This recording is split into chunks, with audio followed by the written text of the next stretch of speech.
Antes que nada, una pequeña introducción. ¿Recuerdan ustedes que yo les hablaba? Bueno, la clase de hoy va a tratar acerca de mercado financiero y mercado financiero en el flujo circular de la economía.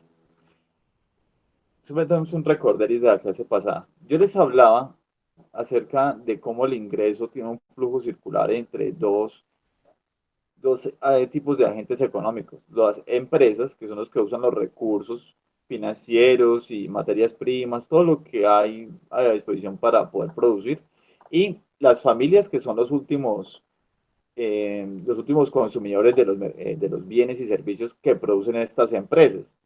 Y también las familias también son proveedores de recursos, como son productos, son recursos financieros, el trabajo y los recursos físicos de los que pueden tener mano y lo invierten en las empresas a través del mercado de factores.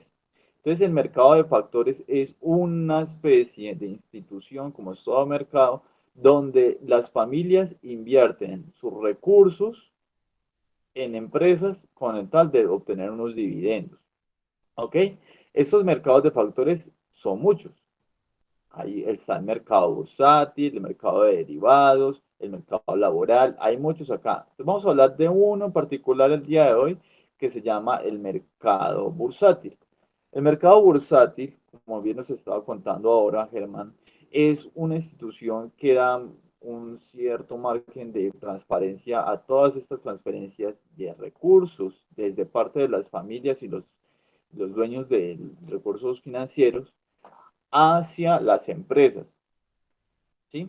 Es la manera en que se pueden pasar riqueza desde los poseedores de la misma hacia las empresas que necesitan recursos para poder invertir y para poder comprar mercancías, para poder pagar salarios y convertir todos estos recursos en bienes y servicios. ¿Ok?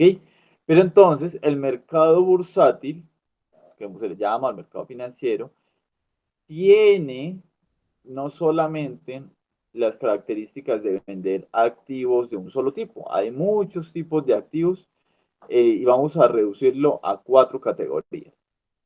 Primero, hay unos tipos de activos que son de renta variable. Este es quizá el más conocido de todos, el más grande, y es donde se venden y compran activos con rentabilidad desconocida, cuya rentabilidad se desconoce. ¿Por qué se desconoce? Porque existe riesgo de los dividendos que van a dar ese tipo de activos. ¿Cómo así? Cuando usted invierte en activos de tipo de renta variable, está invirtiendo en algo que usted desconoce qué dividendos le va a dar, tipo acciones. Usted no sabe cuánto le va a retornar una acción en el futuro. Usted puede meter una cantidad de plata allí y esa plata podría duplicarse, triplicarse o volverse pues, mucho más grande o bien podría perderse porque la empresa no genera los suficientes dividendos. Entonces, lo que se comercia en este mercado de renta variable, que hace parte del mercado de bursátil, hace referencia a todo aquello de lo que, de lo que usted no conoce cuánto va a derivar pues, en el futuro. De vuelta, de pronto, pues, si me estoy adelantando aquí. Ustedes entienden la palabra dividendo, ¿cierto? De pronto me estoy adelantando ahí. O si sí Ahora, entienden el concepto. Nicolás. no sé, pues a mí me hace dividiendo como si estuvieran partiendo como la empresa en pequeñas partes. ¿Quién tiene otra concepción de dividendos?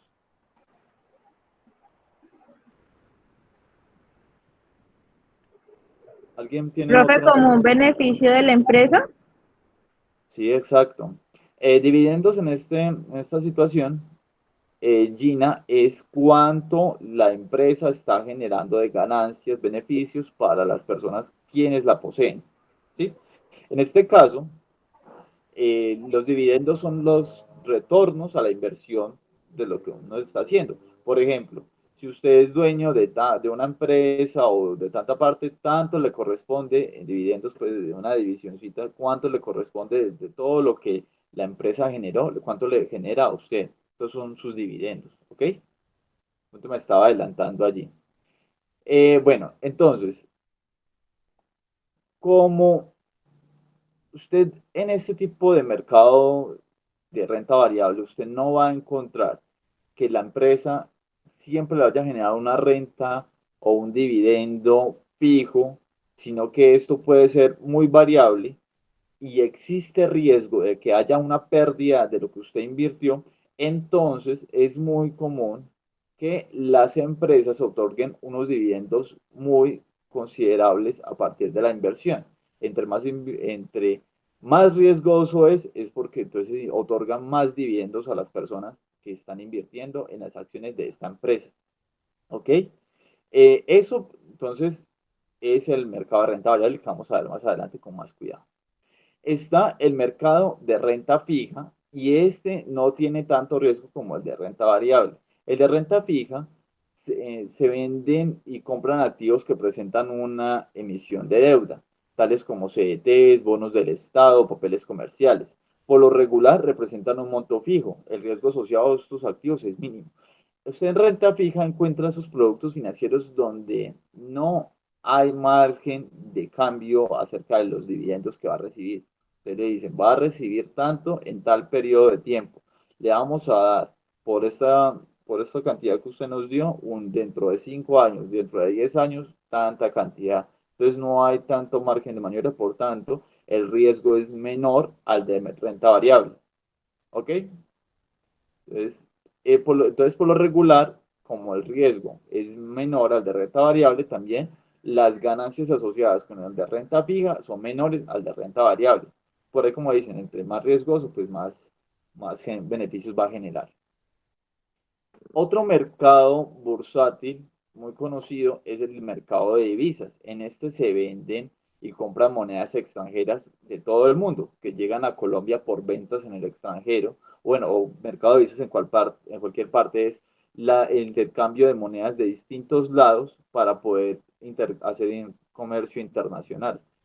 Las ventas spot corresponden a ventas casi inmediatas o no superiores a 2 días de tiempo, 2 días para hacerse efectivas. Eso es mejor dicho, una venta spot de divisas es tome estas divisas, no máximo de 2 días en entrega.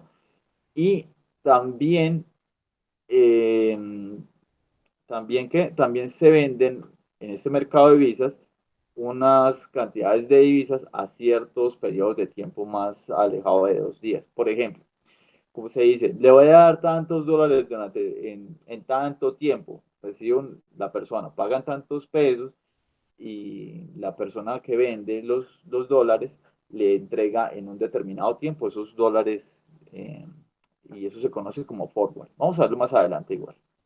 Y por último, el mercado de derivados. Estos son activos que obtienen su valor a través del valor de otros activos financieros o físicos. Son como una suerte de contratos, vamos a verlo más adelante, que pueden, mejor dicho, el derivado, como dice su palabra, obtiene lo que vale a partir de otros activos que existen por allí, como lo vimos antes, las acciones, o pueden ser bonos de deuda público o futuros de contratos, se entregan a través de una cosa que se llama derivados, entonces las personas pueden hacer uso de unos compromisos de venta y venderlos en un mercado de derivados. Bueno, vamos a verlo más adelante para que tengan. Pero bueno, antes para poder seguir. Antes para poder seguir.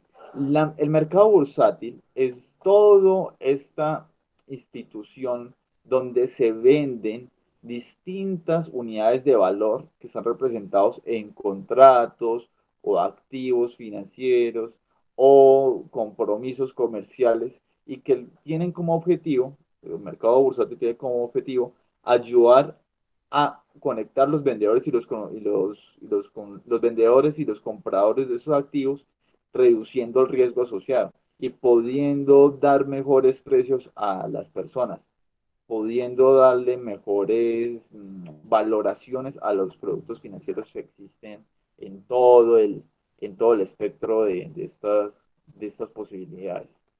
¿Alguien tiene una duda de qué es un mercado bursátil?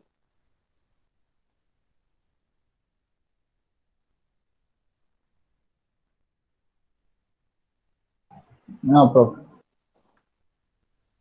Bueno, entonces, para poder explicarles cómo funciona esto más o menos. Primero, la palabra bursátil hace referencia al término en latín que se llama bursa, que significa bolsa. Y todo lo que usted oiga hablar bursátil hace referencia a la bolsa. Entonces, imagínense una bolsita donde encuentran distintos activos financieros de distintas formas. Como les decía, certificados de deuda o acciones de empresas o papeles comerciales o contratos de compra-venta que vamos a ver más adelante, donde usted encuentra una bolsita y allí puede comenzar a negociar con otras personas los activos financieros de los que usted puede tener derecho. O sea, podría usted tener derecho.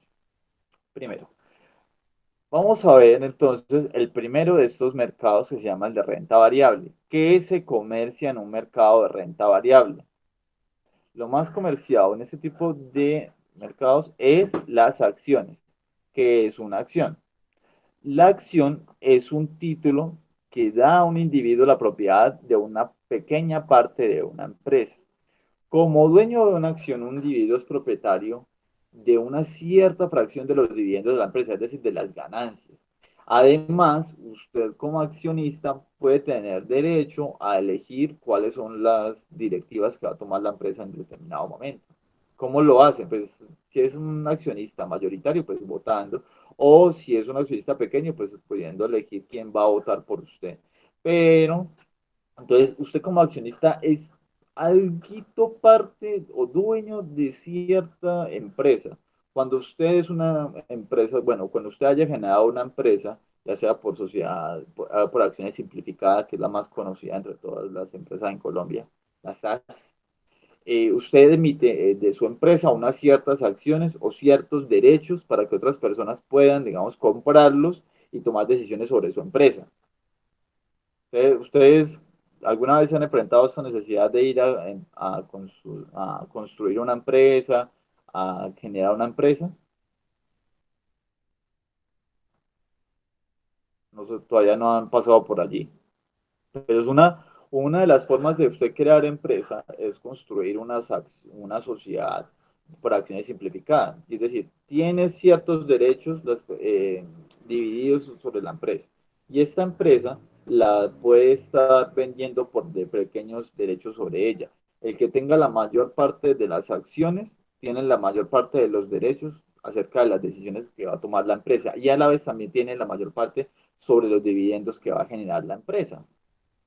Ahora bien, el propietario de una acción también tiene un deber y es el de respaldar con su inversión a los demás acreedores de la empresa. Entonces, si usted es accionista de una empresa, más allá de los dividendos que genera, también tiene que generar cierta, ciertas responsabilidades acerca de la empresa, cómo va a respaldar a sus acreedores. En la actualidad, las acciones no son solo títulos físicos, sino que son instrumentos financieros y que se ven reflejados en registros electrónicos, en un mercado centralizado de valores. Esto aumenta la seguridad de los inversionistas y la eficiencia de las transacciones. ¿Cuáles son estos mercados? Miren, por ejemplo, este que les estoy mostrando aquí. Este es el New York Stock Exchange. Se llama NYSE. NYSE. Por NYSE.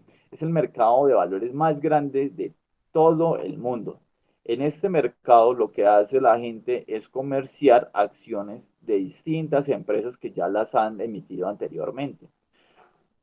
Les voy a poner un ejemplo. Digamos que ustedes tienen una empresa muy grande, y cogieron esta empresa y la dividieron en pequeñas proporciones de derechos y de derechos sobre los dividendos y también de derechos sobre la decisión de qué rumbo va a tomar la empresa.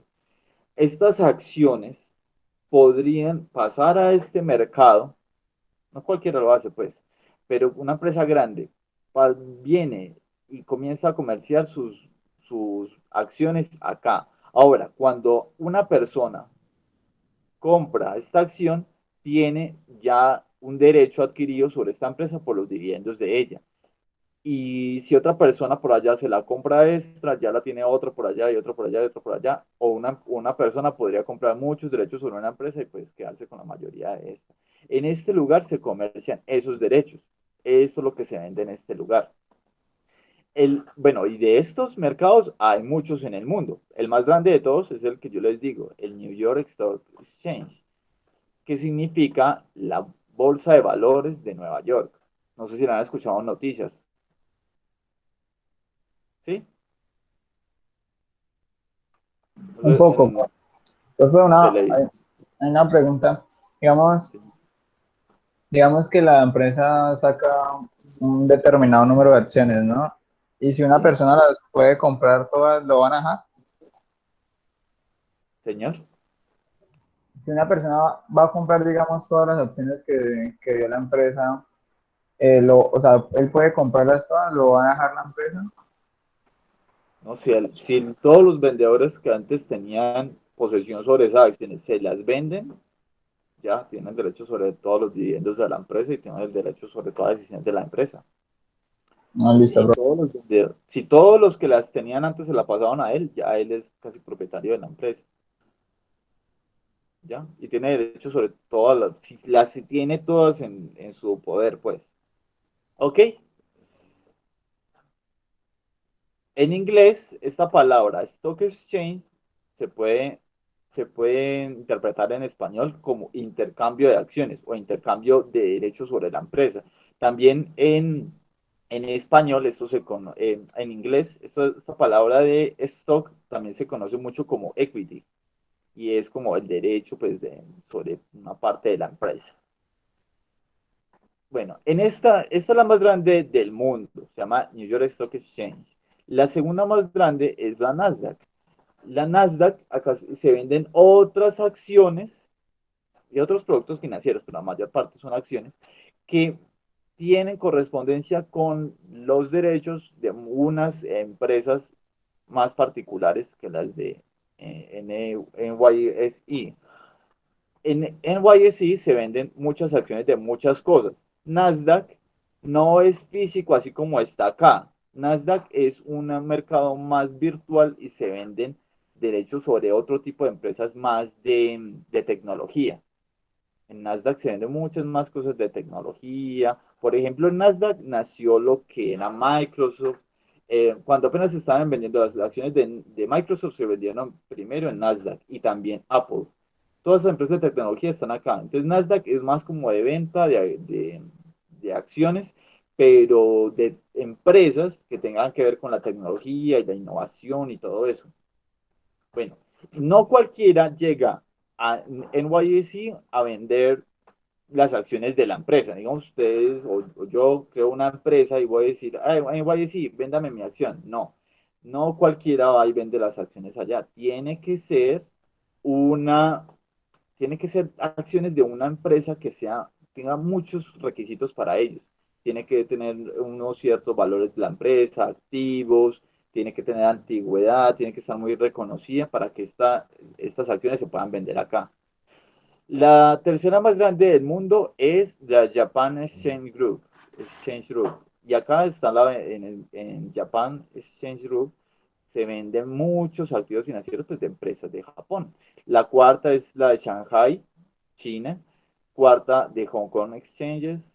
Euronext es la de Europa, la más grande de Europa, pues. Shenzhen Stock Exchange es de otra ciudad de China que es Shenzhen. LSI Group, el Reino Unido e Italia tienen otra. Y la novena es la de Canadá. Y la décima es la de India. Bueno, entonces, si ven, y bueno, la de Colombia, ¿ustedes saben cómo se llama?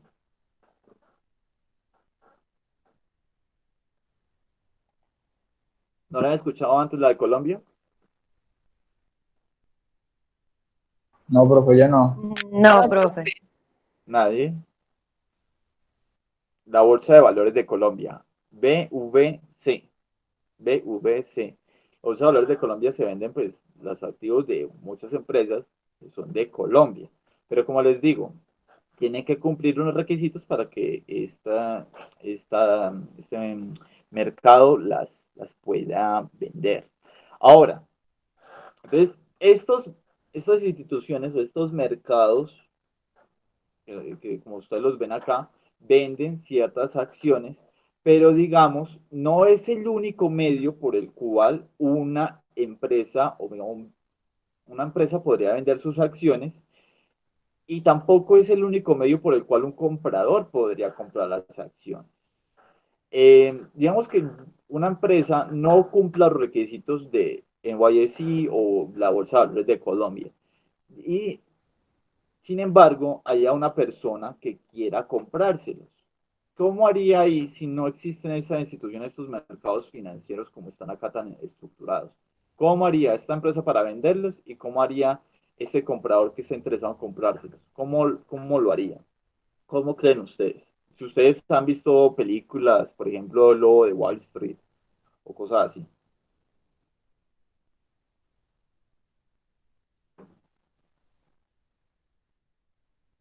Nadie se imagina, nadie... A ver, ustedes no ven películas. Yo sí soy muy fanático de las películas. ¿Ustedes han visto esos en las películas que hay unos manes que vienen en Nueva York y todo eso y que siempre andan de traje y vendiendo y comprando acciones? ¿Nunca han escuchado esa palabra broker o corredor de bolsa? Sí, profe. Esos corredores de bolsa tienen la posibilidad de o hacer de intermediario entre empresas que no cumplan los requisitos de esto y venderle acciones de empresas que no están acá y se las vende a las personas que quieran comprarla. Este procedimiento no está acá, se los voy a apuntar después, se llama eh, over the counter o se llama OTC. Apunten por ahí porque ahora más tarde les va a hacer una pregunta de eso en el Kahoot. Se llama over the counter, OTC. ¿Se los escribo en inglés? Un momento. Se los voy a apuntar por acá afuera.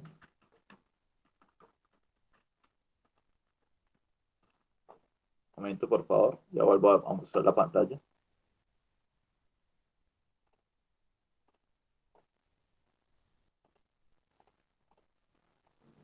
Mírenlo como lo escribo allí. Over the counter. Literalmente, esto traduce sobre el contador o sobre el escritorio. Entonces, los brokers, los señores estos, los corredores de bolsa, lo que hacen es decirle, venga, yo le tengo unas acciones de una empresa por allá y esto es lo que genera de dividendos, los quiere comprar, vale tanto. Y si otra persona por allá los tiene, le dice, venga, señor, aquí hay un comprador interesado en las acciones de esa empresa. Ah, bueno, se lo vendo a tanto. Ahí ya las otras dos personas deciden si hacen el negocio o no. Y este señor se lleva una comisión que es como pues, lo que gana por la intermediación. ¿Ok? Eso es como el procedimiento que se hace cuando las empresas que emiten las acciones no cumplen con los requisitos de estos mercados como son el YNC, Nasdaq y todo eso. Para que ustedes puedan entender un poquito más de esto, les voy a dejar un link a una película si se la quieren ver que se llama El Lobo de Wall Street. Pero creo que muestra como el lado más oscuro de todo esto, pero, pero es más o menos muestra el espíritu de cómo es esta cosa. ¿Todos se entendieron? Sí, señor. Dale.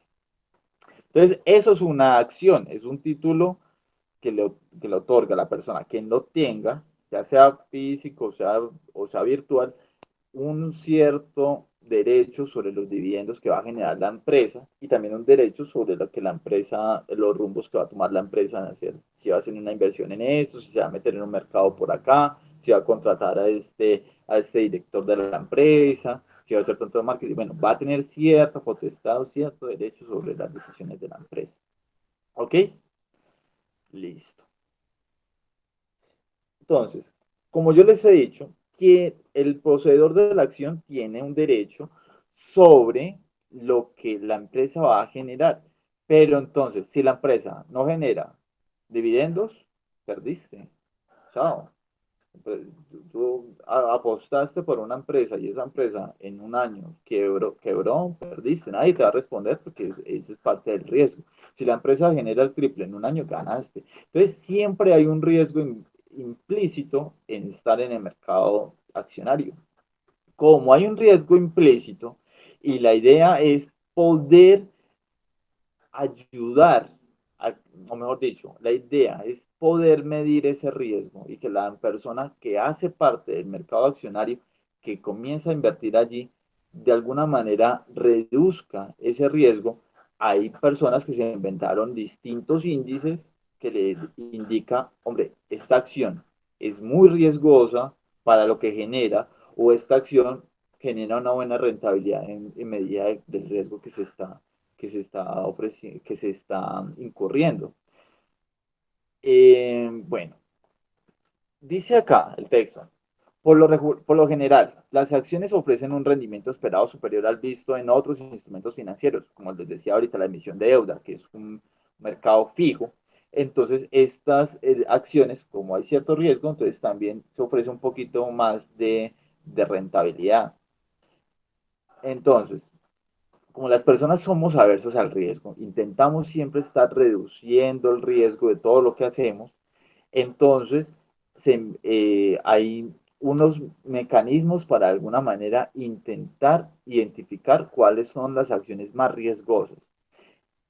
Uno de estos índices, o mejor dicho, uno de estos cálculos que se tiene es el índice de Sharpe. Apunten por ahí.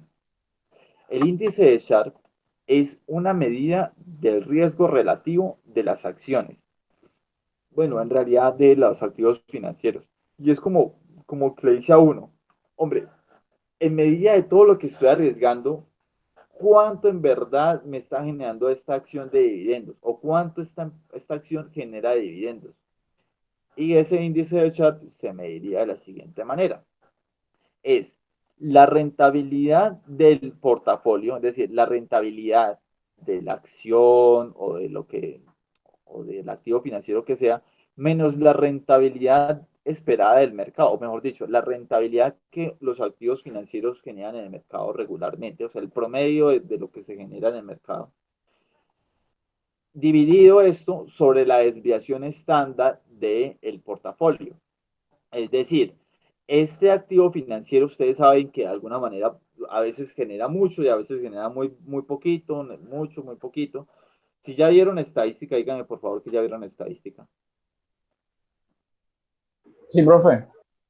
La desviación estándar es como una medida de cuánto fluctúan las cosas, ¿cierto? Esa es la desviación estándar. A veces crece mucho, a veces baja mucho. Sí, eso es la desviación estándar. Cuando una cosa no es tan variable, o con una variable no es tan variable, cuando un indicador no es tan variable, o, un, o una, o que una acción es tan variable, la desviación estándar es bajita, es decir, que casi siempre genera la misma rentabilidad, siempre genera la misma rentabilidad. Entonces, la desviación estándar es un número bajito. Cuando cambia mucho, cuando fluctúa en extremos muy altos, entonces la desviación estándar sí pasa a ser más grande, ¿sí? Todo el mundo sabe eso de estadística, se llevaron ese concepto de desviación estándar, ¿ok? ¿O alguien no lo sabía? Sí, profe, claro. Ah, listo. Entonces, lo que hace el índice de Sharpe, que mide la rentabilidad relativa de una acción, es medir cuánto está generando esta acción en referencia a lo que generan las acciones en promedio en el mercado y lo divide sobre cuán variable es esta acción. ¿Sí? Cuando usted tiene esa medida, usted le puede decir, hombre, puede poner dos acciones con dos distintos índices de Sharpe y decir, esta acción es mucho más riesgosa en medida de en cuánto está generando de rentabilidad. Si cuando usted encuentra por lo contrario, es decir, cuando la acción está generando mucha rentabilidad a comparación del riesgo, entonces puede decir, ah, hombre, esta acción es mucho mejor a la otra. Entonces, es como una manera de comparar dos acciones. Y entonces, cuando ustedes tienen el valor de índice de Sharpe, entre más alto sea el índice de Sharpe, es mejor acción, es mejor activo financiero, porque está generando mucha rentabilidad a comparación del riesgo que tienen. ¿Ok? Porque ustedes saben, si se está dividiendo sobre un número que es muy bajito, pues entonces el total es mucho más alto de cuando se divide sobre un número grande. Bueno, entonces, para finalizar pues la explicación, el índice de Sharpe sirve para comparar dos activos financieros, bueno, o varios activos financieros, y entre más grande sea el índice de Sharpe, mejor es el activo financiero. ¿Listo? Veamos con un ejemplo para que ustedes puedan identificar cómo funciona esta vaina.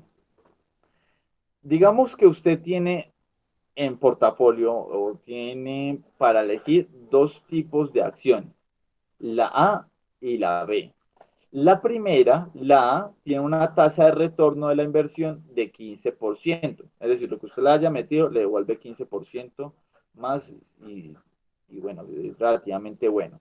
Ahora bien, la desviación estándar de las inversiones en esta acción es de 8%.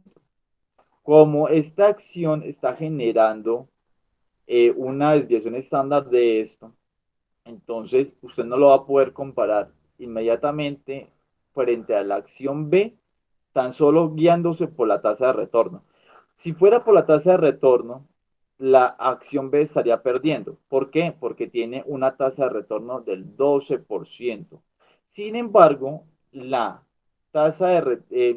acción B genera una desviación estándar de tan solo 5%. Ahora, usando el índice de Sharpe y viendo que en el mercado la tasa libre de riesgo es del 5%, es decir, eso es lo que está generando por lo regular las acciones en el mercado bursátil.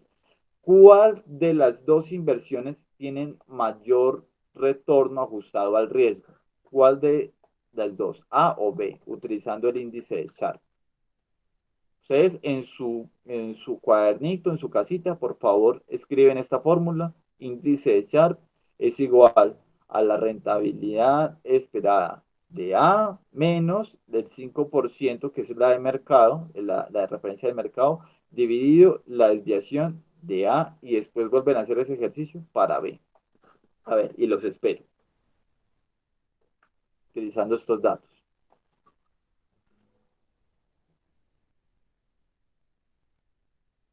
¿Alguien tiene alguna duda? ¿Lo repito?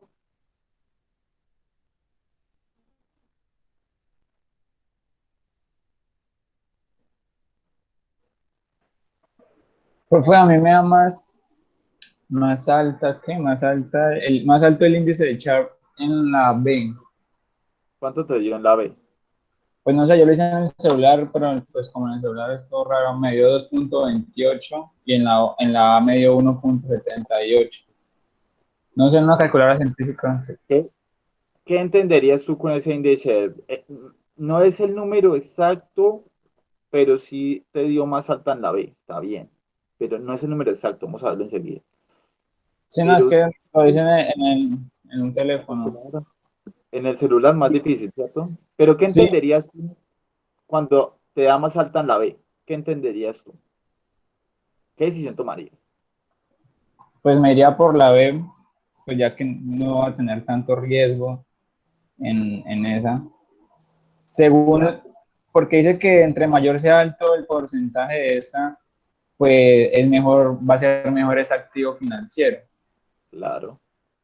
Fin de cuentas es como una medida del retorno, pero ponderada por el riesgo. Muy bien. ¿Quién tiene otra respuesta? ¿Cuánto les dio? Pero muy bien, Nicolás.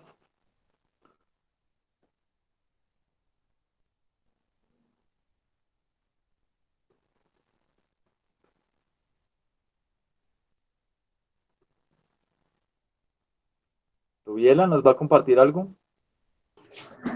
No, profe, quería ver la fórmula, por Otra. favor. Sí.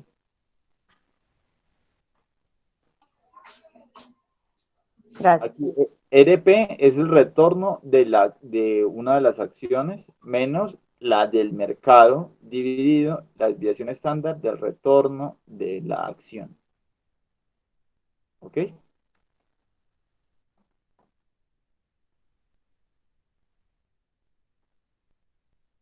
Bueno, ¿muestro ya la respuesta o alguien quiere compartirme su respuesta?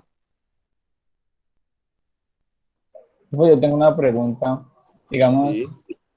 digamos cuando uno va a comprar esa acción, la empresa, no sé, le muestra a uno todos esos datos o le toca a uno ir a investigar en algún lado o no uno los puede encontrar, digamos. O la empresa le dice a usted, vea, esta es la rentabilidad que tiene esta acción o no dice nada. Bueno, entonces mira, tú me interesa, muy buena pregunta, muy buena pregunta.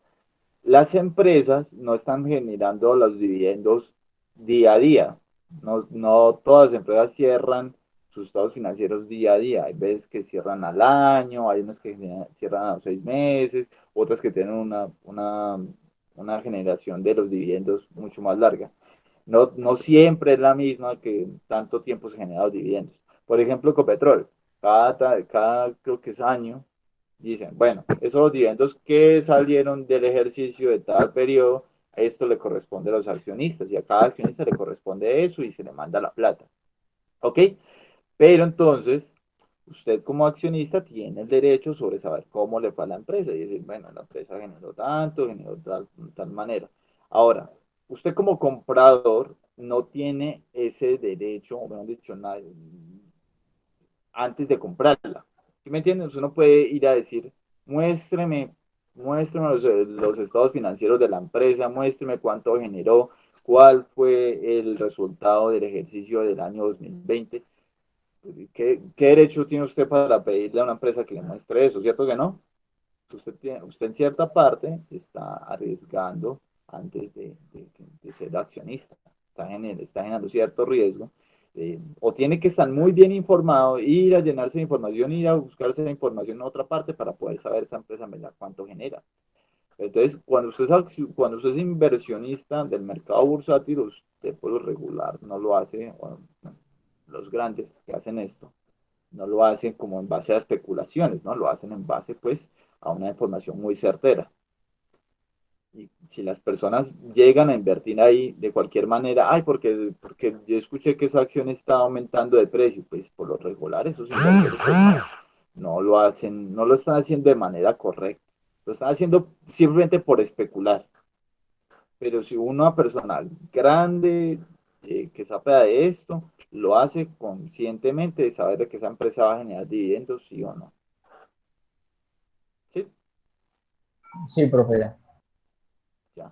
Y cuando ya son operaciones grandes, cuando alguien va a comprar una acción, va a decir, bueno, muéstrame cómo es que es la vuelta acá, cuánto es que está generando esta empresa, qué activos tiene, físicos, qué patentes tiene, antes de ir a comprarle la acción a alguien, porque no lo va a hacer como a la loca, la verdad. Ahora, usted puede bien ir a comprarla como se les da la gana, si quiere, sin haber averiguado nada, y se lo van a vender seguro. Pero pues, eso sí depende pues, de la persona, ¿no? Permiso. Entonces, ¿alguien ya tiene el cálculo del índice de Sharpe de estas dos acciones? Profe, a mí en la A me da 1.25, ¿Y en la B? 1.40. Exacto. Esos son los valores. Gracias, Gina. Voy a mostrarla, aquí está la respuesta oculta. Voy a volver a mostrar la pantalla un momento. Pues Gina, ¿cierto? Sí, señor. Gracias.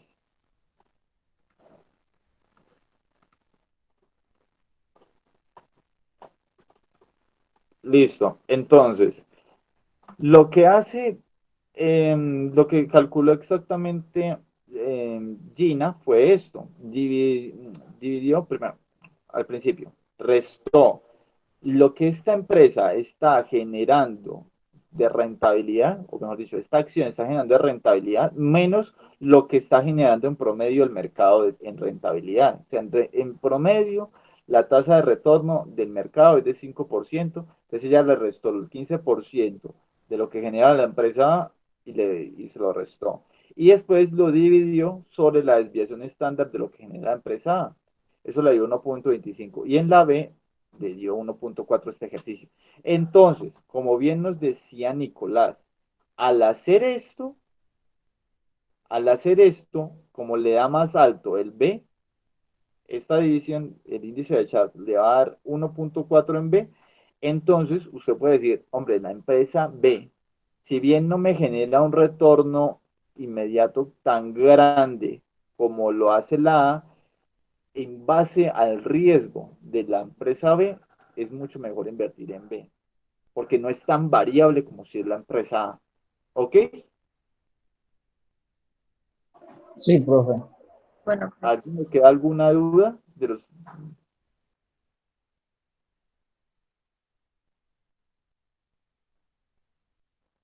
¿Qué dice Rubiela?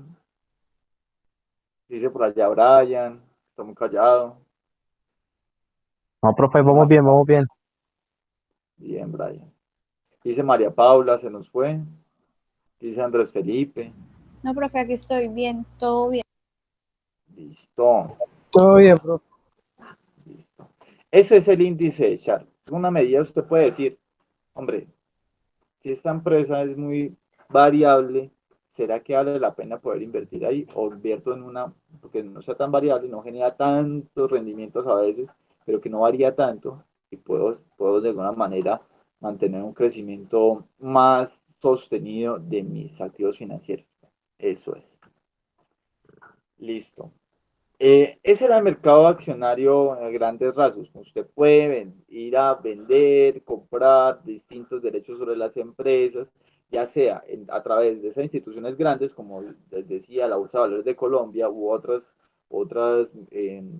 stock exchange, o podría hacerlo over the counter, o sea, sobre el escritorio. ¿Por qué se lo digo en inglés? Porque todos esos términos son cuando usted va a hablar con cualquier persona, los hablan en inglés.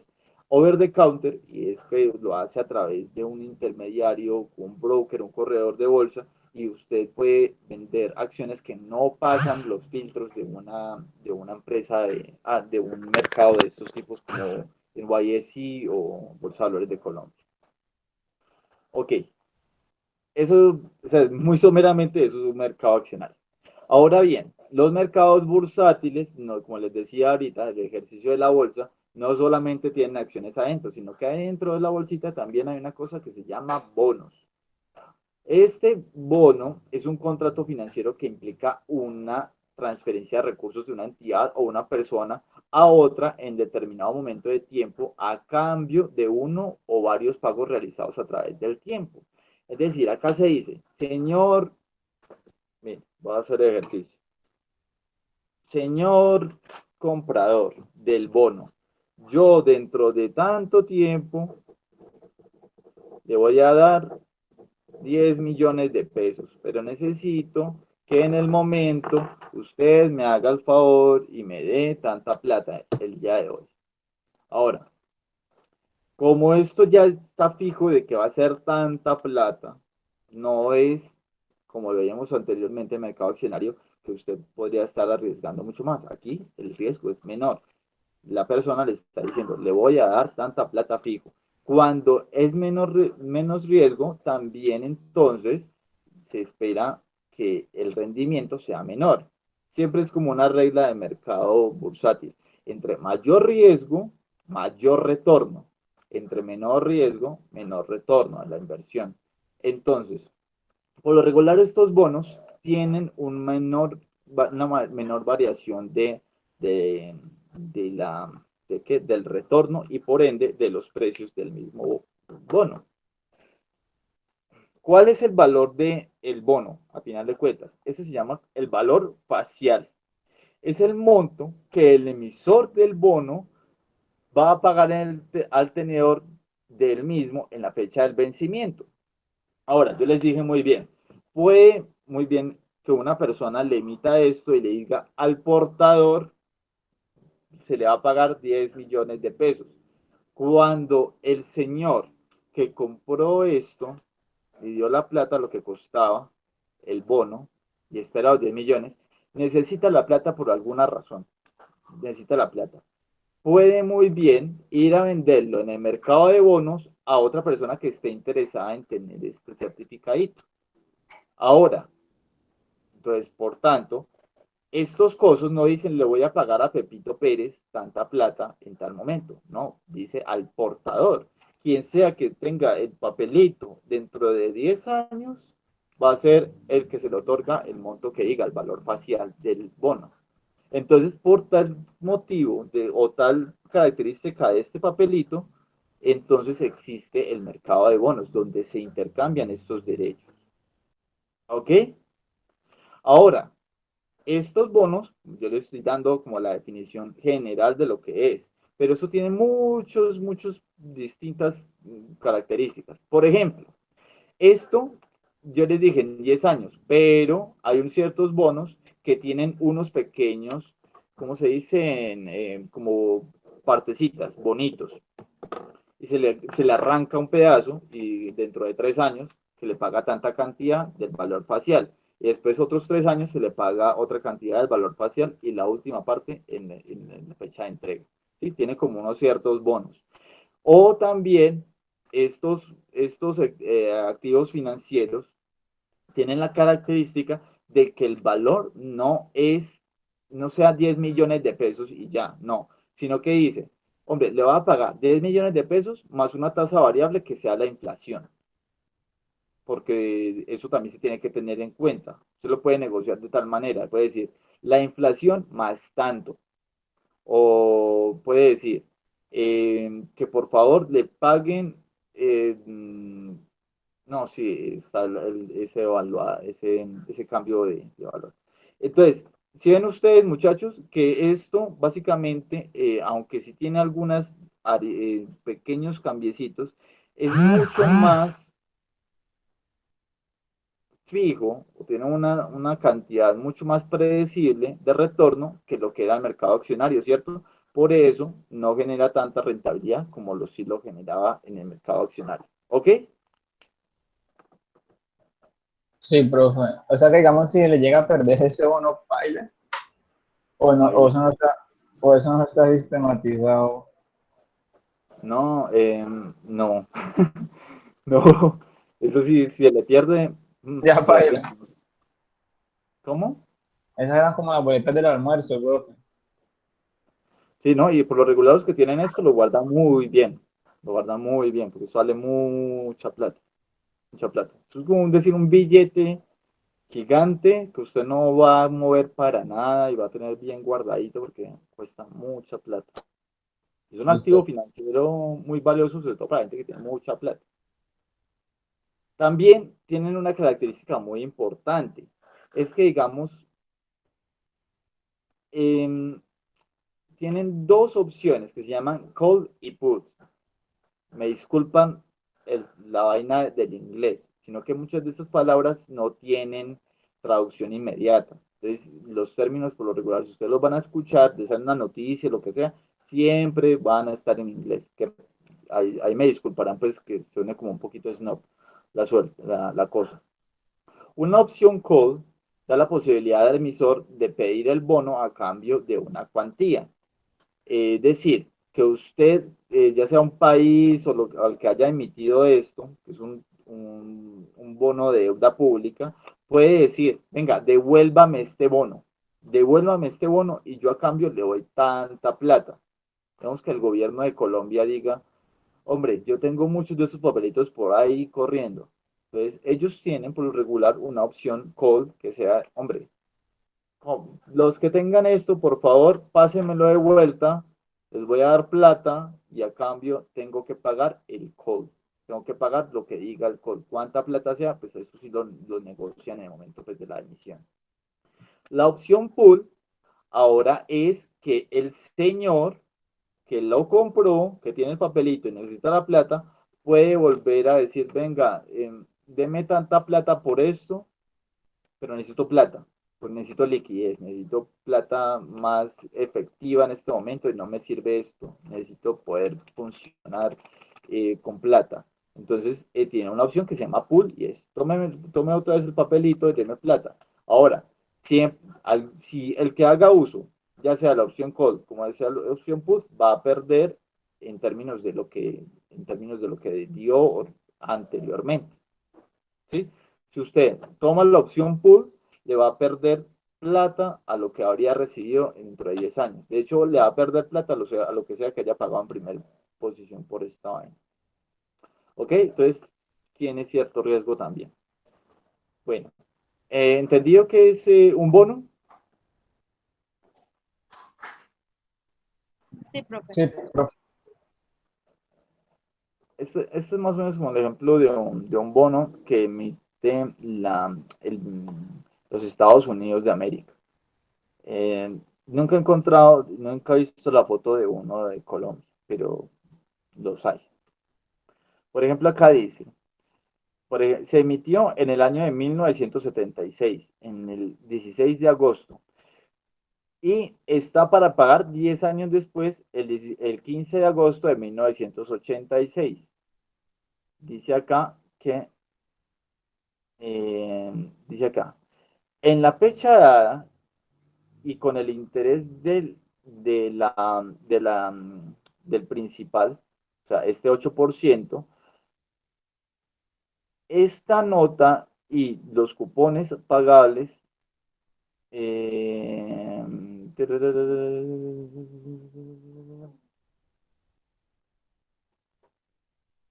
bueno, básicamente lo que dice acá es que a la persona tenedora de esto se le va a pagar, acá dice, en los Estados Unidos de América promete pagar al portador, bearer, la suma de $5,000 en la fecha dada más el 8% de lo que haya generado pues, entre 1986 y 1976. Va a generar ese valor pues, en el futuro. ¿Sí lo ven ustedes? El 8% más todo lo que haya generado de inflación en toda esta época de 10 años. Es un compromiso de pago en el futuro, pero pues que el que se compromete aquí es el Estado. Quien sea que sea el presidente o el secretario del Tesoro, lo que sea, en ese momento, que no es en el momento de la emisión, va a tener que pagar lo que sea que diga acá. Es un compromiso de Estado. Bueno. Entonces, el mercado de bonos se compone principalmente del primario y el secundario. En el primario se venden las emisiones nuevas de bonos. Entonces, con estas emisiones primarias, los emisores obtienen capital para financiarse. Entonces, los gobiernos, a través de sus bancos centrales, lo que hacen es ir e imprimir un montón de bonos y decir, bueno, vamos a generar toda esta cantidad, imprimimos nuevos compromisos, tenemos que ir a venderlos y las personas que no lo compren nos van a dar plata para poder financiar la operación normal de funcionamiento pues, de la estructura del gobierno. En el mercado primario se genera la estructuración de los bonos, se determinan las condiciones como son la fecha de maduración, es decir, cuándo es que se va a pagar, el plazo, luego se registra la emisión de estos bonos en la bolsa de valores. Luego los bancos de inversión compran la emisión y la ponen en el mercado a los inversionistas. Los bancos centrales generan todos los pasos para la estructuración para los gobiernos centrales. En el mercado secundario se transan los bonos que se encuentran en poder del público. O sea, el mercado primario es donde se generan en primer lugar estos papelitos. Luego ahí se colocan si están con sus distintos bonitos, pues, si están con sus distintos fechas de maduración, con sus intereses, todo esto. Luego esto se pasa a los bancos de inversión y se dice esos bancos de inversión ya se lo venden a los inversionistas finales. Entonces no se lo vende directamente el Banco Central al tenedor último, sino que utiliza a bancos de inversión para poder hacer este ejercicio.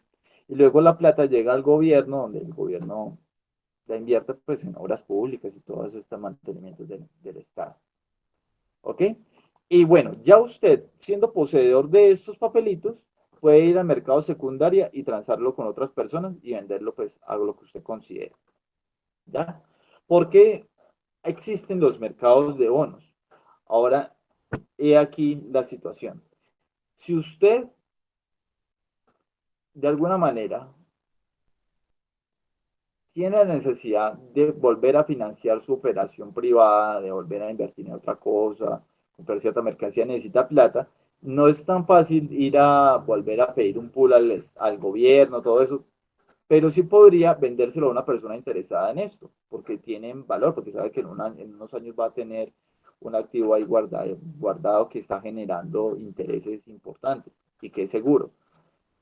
Entonces, lo que usted hace como persona que está necesitando financiación es ir a vender los papelitos que usted tenga, ¿ya? O si por lo contrario, si usted es una persona que necesita darle seguridad a su portafolio, necesita bajar el riesgo que tiene, necesita unos activos que son más seguros, puede ir y comprar de estos papelitos y tiene un activo financiero pues relativamente seguro, una plata, digamos, fija, por así decirlo.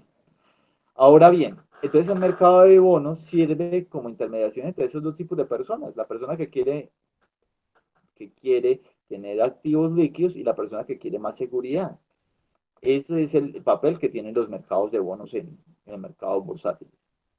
¿Ya?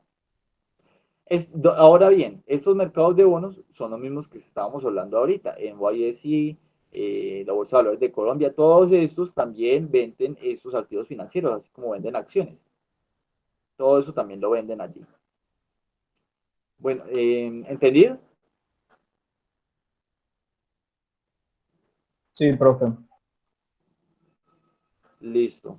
Bueno, muchachos, sigamos adelante. Todos estos mercados de bonos tienen también cierto riesgo. El precio que se paga por los bonos depende en gran parte de la capacidad del emisor para poder pagar. Es que esto es muy importante. Si usted le compró hace 20, 30 años al gobierno venezolano un coso de estos, hoy en día eso no vale mucho. ¿Por qué? Porque los países también pueden quebrar. Muchos no van a quebrar, digamos, comprar uno de Estados Unidos, pues es un poco más seguro que comprar el de Venezuela o pues comprar de un país africano, que puede ser un poco más difícil de que en un futuro pues haya estabilidad y que ese país le vaya a pagar. Entonces, como estos papelitos no son igualmente seguros dependiendo del país que lo haya generado, entonces van a tener distintos riesgos asociados. Y allí es donde entran unas entidades que son calificadoras de qué tan seguro es un país para pagar. Eso se llaman calificadoras. Y hay una que es muy famosa que vamos a ver enseguida, que se llama Standard Poor's. Lo que hacen estas entidades calificadoras es ir a evaluar el país y decir, hombre, este país, ¿qué tan factible es que vaya a pagar en el futuro de esos papelitos? ¿Será que tiene activos públicos de las que pueda sacar mano para ir a pagar después? ¿Será que tiene petróleo? ¿Será que tiene oro? ¿Cómo va a ser después para pagar? Entonces van y evalúan cada uno de esos países y también en otros aspectos, como por ejemplo, qué tan seguro es que el gobierno perdure y no lo vayan a bajar en un futuro. ¿Qué tan seguro es que este país no vaya a sufrir una recesión, que sus empresas sigan creciendo, todo eso? Entonces evalúa todas esas cosas y le pone un sello a cada país. Y a los países que están mucho más estables, que tienen mucho más recursos, le va a poner una calificación mucho más alta a aquellos países que tienen una capacidad mucho menor de pago. Y ellos le colocan distintas calificaciones y distintos colorcitos a cada país.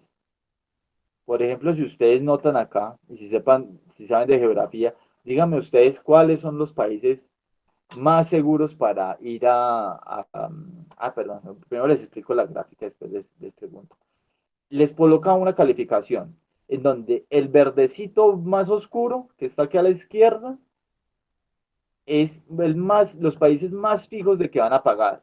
Después el verdecito que le sigue, el más oliva que hay, tiene un doble A, o calificación doble A. Es un país que tiene una calificación alta, pero un poco más baja del triple A.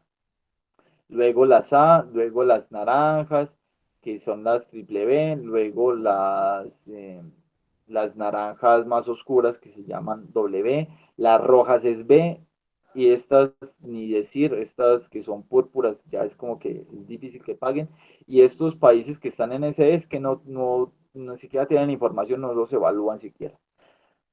Ahora, díganme ustedes que si saben de geografía, ¿cuáles son los países, de acuerdo a eso, que son más factibles de que vayan a pagar en el futuro? Estados Unidos, Canadá, Australia, Australia, eso es como Alemania, pues Alemania, sí. y los de arriba son como Dinamarca y Suecia, ¿no? Dinamarca y Bélgica. Y acá también tenemos a Suecia y a Noruega. Y a Islandia, es muy importante, este de Islandia también es muy alto. ¿Sí? Y en Asia, ¿cuál es el de los más altos?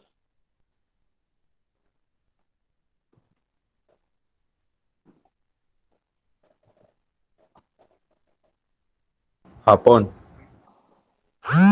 El más alto de Asia es Corea del Sur, que acá está en la península, y Taiwán. Pero Japón también es alto, es A. Japón, China, están en la misma calificación para el marzo del 2019. Sí, pues no, ahí van. Colombia, ¿en qué nivel está? De las 3B. las 3B, profe. La triple B. Aquí hay que hacer una consideración muy importante en Sudamérica. Este verde que ustedes ven en Sudamérica aquí, ¿qué es?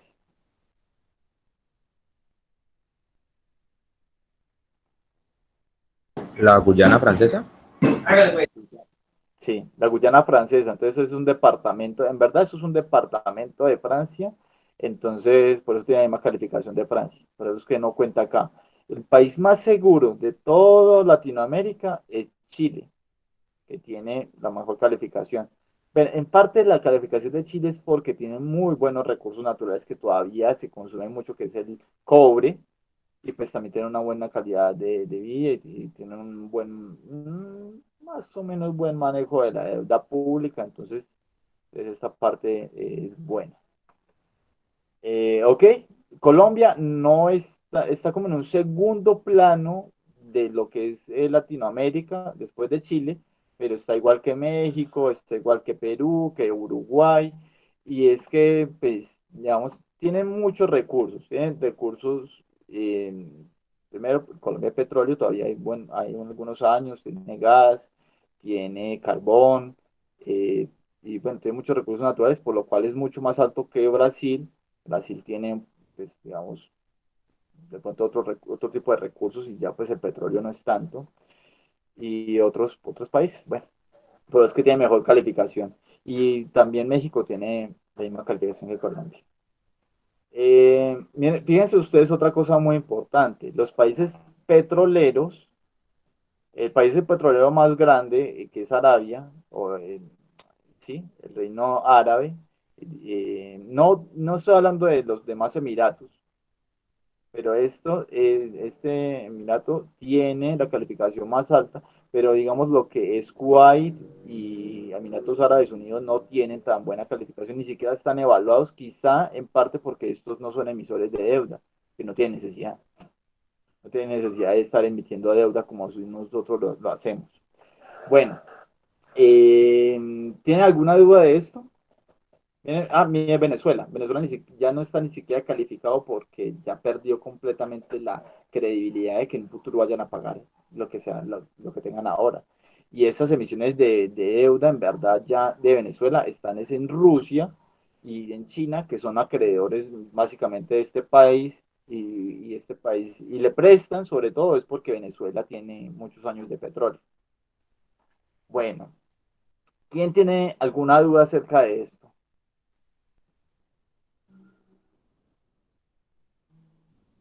¿Nadie?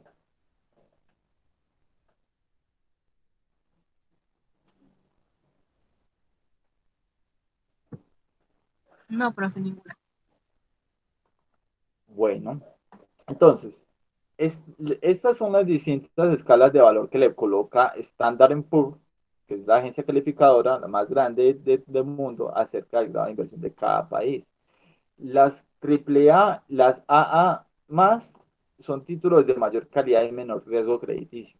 Entonces, estas por lo regular, estos títulos de deuda, como no son tan riesgosos, por lo regular ofrecen una, una rentabilidad menor a las que le siguen, que son la AA y la AA menos, que son de altísima calidad, pero tiene riesgo bajo crediticio, pero pues, no tan buena como la anterior.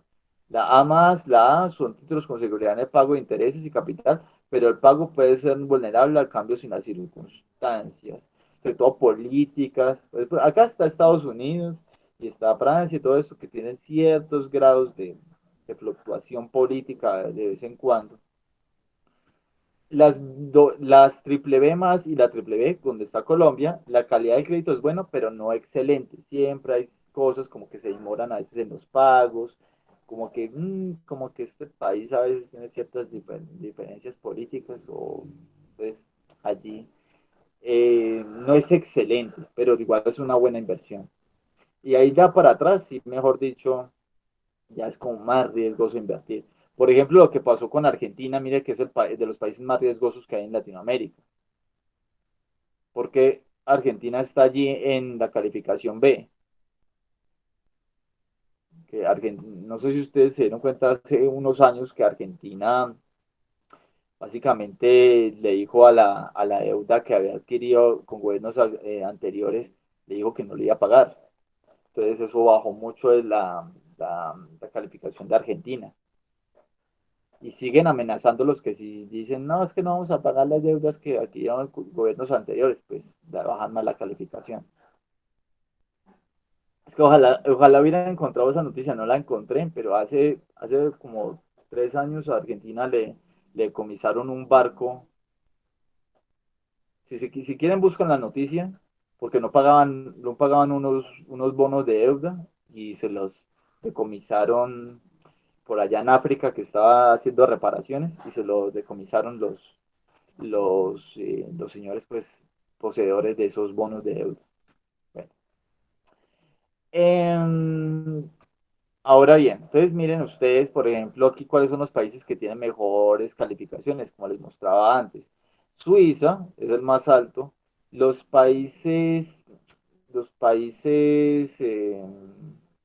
nórdicos, por ejemplo, Dinamarca, Finlandia, Suecia, por acá tenemos, ¿dónde está Dinamarca? Ya lo dije, Dinamarca, Suecia y Finlandia. Noruega debe estar por acá, no está. Eh, Estos países son muy seguros de que les van a pagar a la gente, entonces tienen una mejor calificación hacia arriba. Listo. Bueno, volvamos al tema. Bueno, ese era el mercado de bonos, o el mercado de deuda pública. Ahora vamos a ver lo que es el mercado cambiario. En el mercado cambiario se transan otro tipo de activos financieros que son muy importantes para que las personas puedan invertir su riqueza y también para que las empresas puedan seguir su proceso productivo, que son las divisas. Las divisas son todas aquellas monedas extranjeras que como empresa las personas requieren para poder comprar mercancías en el exterior. Por ejemplo, una empresa en particular que necesita pagar un servidor en Estados Unidos, necesita pagarle a Amazon Web Services tanto tiempo para que me guarden una página web, lo que sea, necesita dólares. Esa empresa no va a decir, venga, págueme tantos pesos, no les interesa recibir pesos, ni los miran, no tienen ni siquiera cómo recibirlos. Les toca ir a pagarle en dólares. Pero entonces como uno no los tiene a la mano, entonces siempre va a ir al mercado cambiario a obtenerlos. Va a necesitar ir al mercado cambiario a comprar esos dólares necesarios para ir a pagarle a la empresa en Japón tal maquinaria que no puede encontrar en Colombia. Siempre va a necesitar este activo financiero para hacer transacciones con el resto del mundo.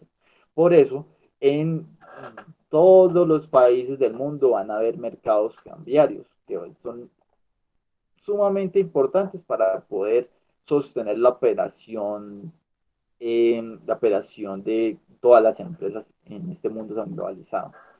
El mercado cambiario o el mercado de divisas, también se le conoce, es el conjunto de todas las operaciones de compra y venta de dólares y en general de cualquier moneda extranjera. Se consigue yenes, dólares, peso argentino, el real, todas las monedas. El mercado cambiario colombiano se maneja única y exclusivamente a través de los canales autorizados legalmente. Ojo con esto. A manera global, pues cuando usted habla ya de muchos dólares, usted necesita hacerlo de manera legal. Usted necesita utilizar, o mejor dicho, usted se ve obligado como colombiano a utilizar los intermediarios aceptados por el Banco de la República. ¿Cuáles son esos intermediarios? Están algunos bancos comerciales, como son Bancolombia, Da Vivienda, y otros, no sé cuáles más, pero esos dos, fijo. Algunos bancos hipotecarios, como son el BBVA y otros, las casas de cambio, como son Giros y Finanzas o Western Union, todas estas casas de cambio, los bancos de comercio exterior, el Banco de Comercio Exterior de Colombia, que es Bancoldex. Esta Bancoldex es como una entidad que de alguna manera ayuda a promocionar a los productos colombianos en el extranjero y también ayuda a los importadores en el extranjero a comprar mercancía colombiana. Es como un intermediario, pues, para que la gente pueda exportar más y en el extranjero importen más productos colombianos. Algunas cooperativas financieras o sociedades comisionistas de bolsa, como son pues la Bolsa de Valores de Colombia o algunas otras que puedan existir, y con esto ayudan pues a que también se tenga cierto control sobre las divisas. ¿Por qué el Banco de la República coloca cierto control y solamente ciertos intermediarios del mercado cambiario pueden hacer esta actividad? ¿Por qué se imaginan ustedes? ¿Por qué no lo puede hacer cualquier persona en Colombia?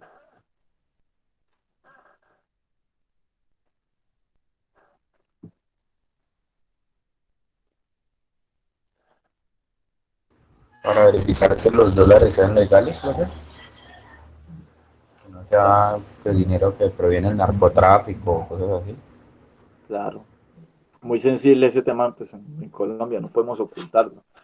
Entonces, por ejemplo, si ustedes exportan algún servicio o alguna mercancía en algún país, ustedes se ven obligados a pasar esa plata ya sea un banco comercial o sea una casa de cambio o algo así. Usted necesita registrar de dónde es que vienen esos dólares y necesita mostrar, hombre, es que yo vendí tal cosa. Ah, sí, muéstrame la factura, dónde lo vendió, dónde está el país, usted es la persona, le muestra, mire, este país, este señor en tal país me compró tal mercancía, me compró tantos dólares, aquí está la factura de venta, aquí está el certificado de que se fue, todas las cosas tiene que mostrar pues de dónde es que usted recibió esos dólares y por eso es que tiene que hacer a través de un banco comercial o una casa de cambio, tiene que mostrar físicamente pues que eso está, o si de pronto se lo enviaron a usted a algún familiar, tiene que mostrar una casa de cambio. Es que esta plata me llegó porque tal persona me la hizo llegar y todo eso. Entonces siempre es como, tiene que mostrar ante una entidad controlada por el Banco de la República de que eso le llegó.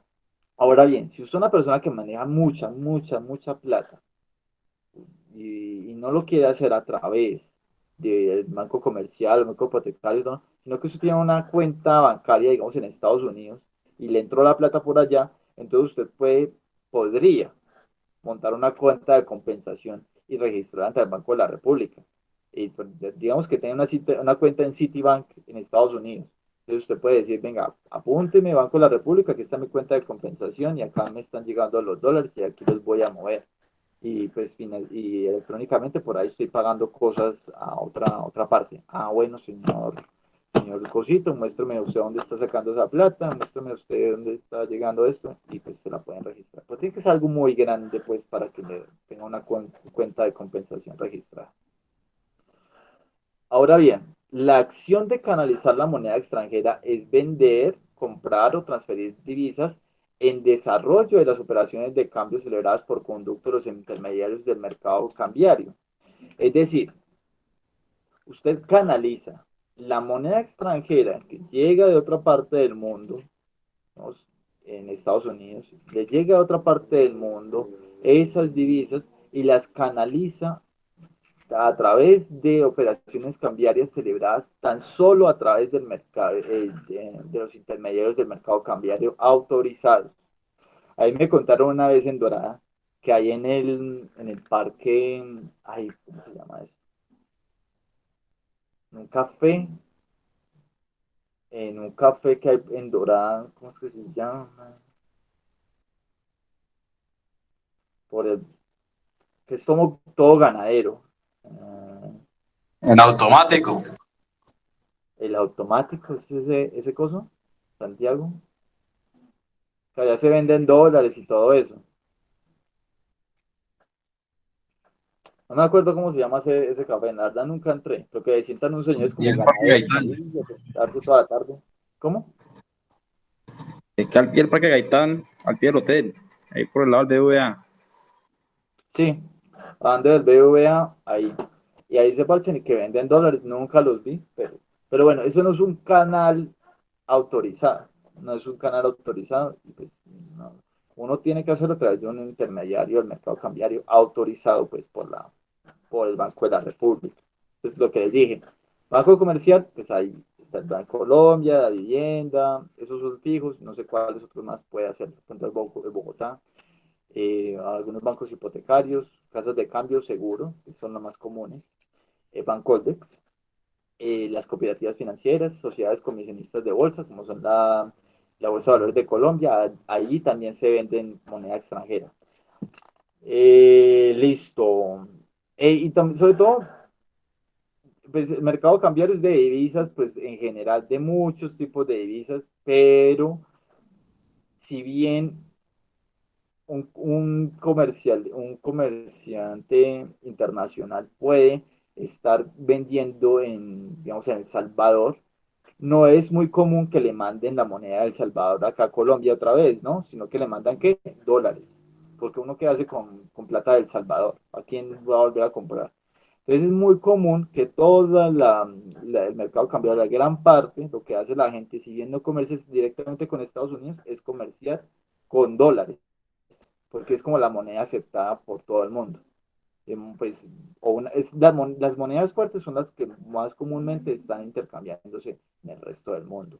Más, más raro es encontrar pues a los que comercian con euros, pues obviamente si lo hace directamente con la Unión Europea, pero ya después de esas dos, ya sí es muy difícil encontrar cualquier otra moneda en el mundo. Muy difícil. ¿Listo? Entonces, ¿qué les parece si vamos y comemos y volvemos ahorita? Si tienen alguna duda.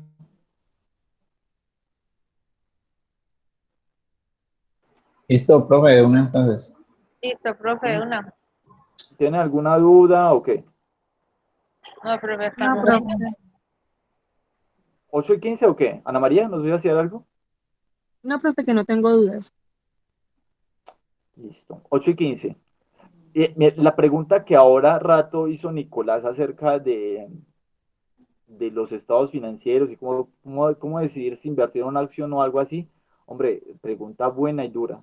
Pregunta buena y los invito a hacer preguntas de ese tipo, porque no se queden con la duda. Bueno, y quién sabe cuál es el verdadero precio de una acción. Pues el verdadero precio de una acción, pues volviendo al tema anterior, es cuánta rentabilidad genera eso, pero para saber una empresa cuánto de rentabilidad genera, pues eso es muy complicado. Entonces, tírenme esas preguntas que yo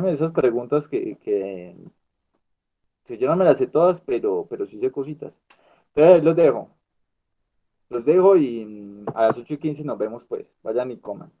Bueno, profe. Bueno, profe, gracias. Gracias. A todos nos vemos.